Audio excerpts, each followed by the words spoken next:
I think DePIN is one of those that's a really interesting topic for me because I sort of know about like the infrastructure element, particularly sort of in telecoms from a previous life. However, DePIN has just been a category that I've traded. There's products and there's like products and tickers I like in it, but as a trader more than an investor, I've never really delved into like some of the underlying use cases.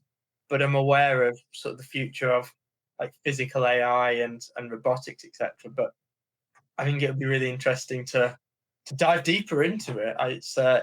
Yeah, it feels like a bit of a Pandora's box. Yeah, it's so DePIN's interesting. So people, what they'll do is they'll like take the word DePIN, they'll try to like, make some definition out of it. And there's a lot of different definitions of it. Some people even call Bitcoin the first DePIN if you want to get like really technical, because technically it kind of is. Like Yeah. you incentivize people to build out a network, like a physical network, and by giving them tokens, paying them in tokens. Bitcoin does that. They built out a network, they pay them tokens, aka Bitcoin. You can mine the Bitcoin, so on and so forth. But the way I differentiate what when I talk about DePIN, I'm not talking about just a standard network like that. Like I'm talking about a network that, and a lot of people in the field right now, when they mention DePIN, are talking about a network that provides an actual service that Mm. you then are rewarded for said, for providing said service. So for instance, you have Helium, probably the most well-known one. Yeah. We had Accent on today too on the space.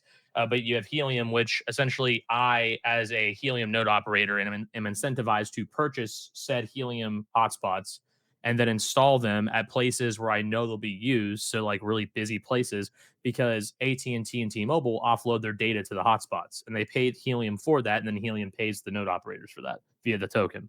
And so it becomes this like really cool flywheel effect where you have a service that's needed, you have someone who provides a service, they get paid for it.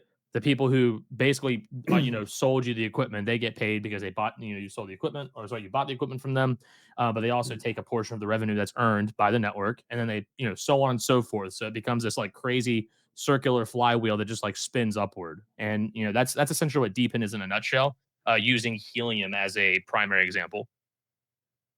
Yeah, it's interesting. So outside of helium, what other sort of use cases are quite prevalent in DePIN on that flywheel, and where do you see potential future opportunities?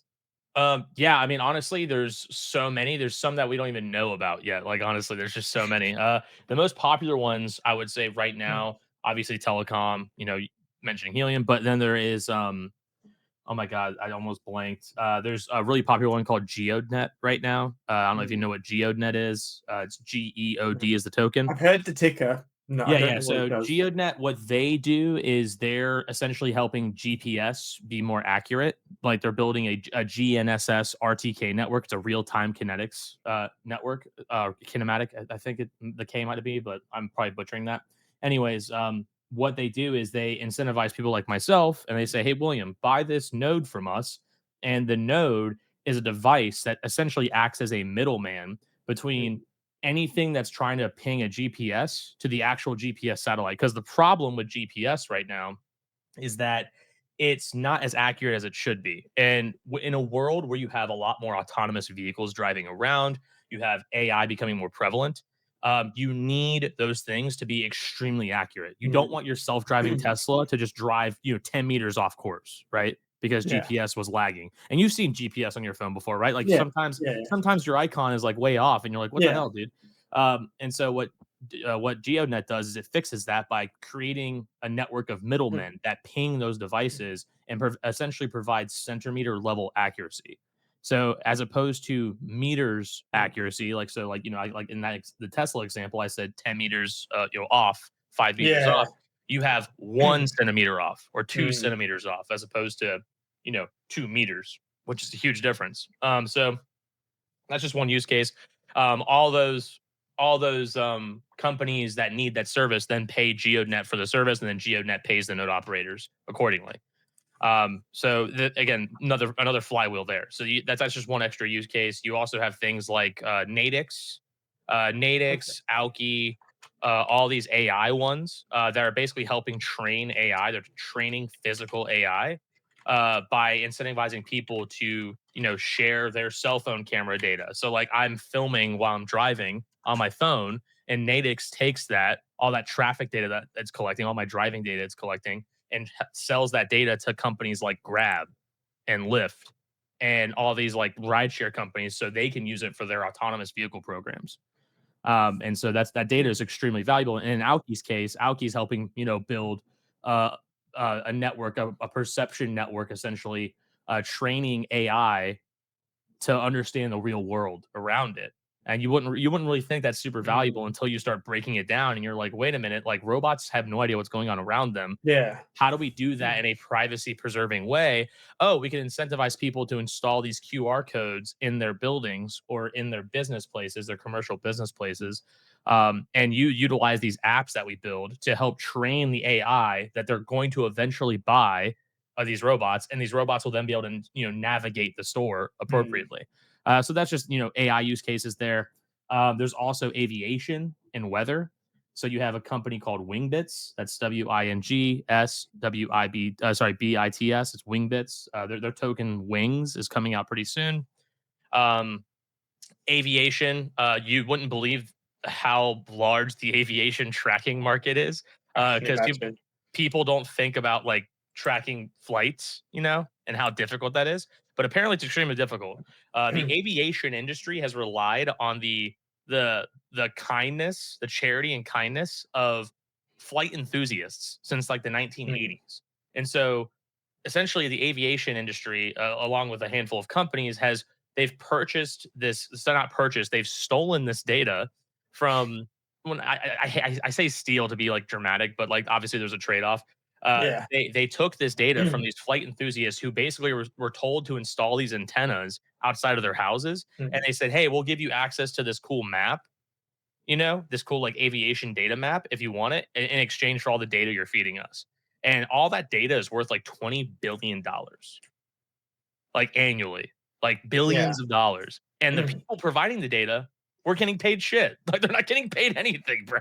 They're sitting there like, oh, I get access to a map. Cool. Where now with Wingbits, you're getting the same data, better data, cleaner, more efficient data, because now they're incentivized through payment, through token payment, Mm. to install these things and do it the right way. So you have to install it correctly, of course, but also you have more. You're going to get cleaner, more efficient data, but you're going to get more of that data because now you have a network that's scaled out. Like instead of just having a couple of antennas here and there, you now have 20,000 antennas, 40,000 antennas, 60,000 antennas, and so the network becomes inherently more valuable because of that. So there's just a handful of examples. I don't want. I could probably go on and on this entire stream talking about different DePIN projects. So I just wanted to let you like kind of give you an idea of how varied the DePIN sector Mm. is. It's not just like one single thing. It's not just helium. It No. is a multitude of things.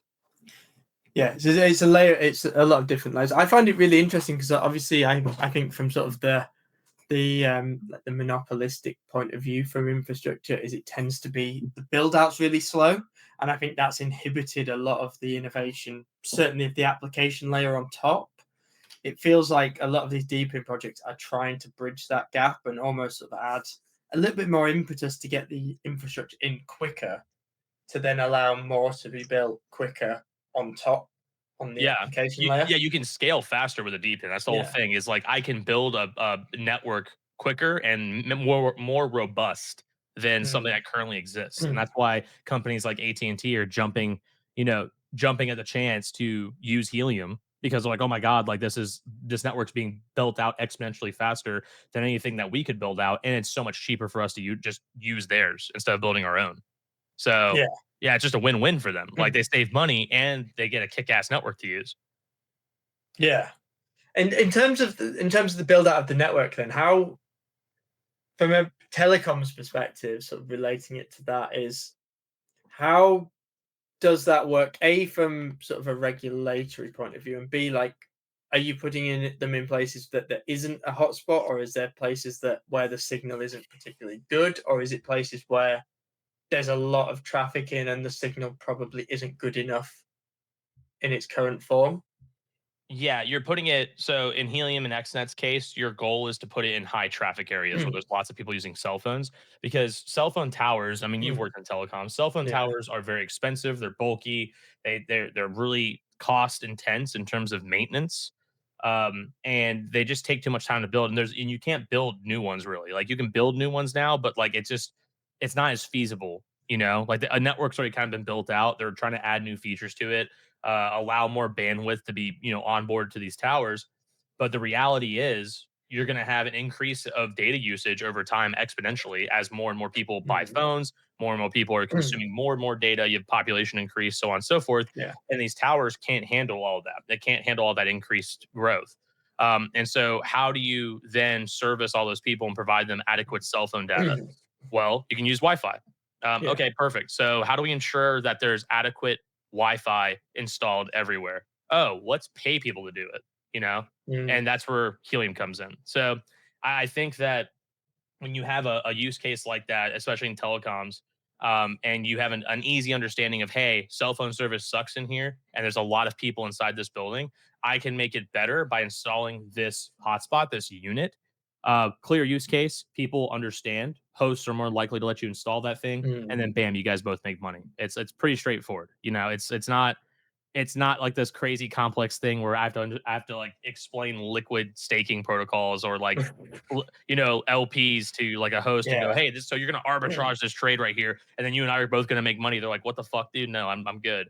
I just say, hey, cell phone data sucks in here. I can make it better. We'll both get paid, and they say, oh shit, deal, count me in.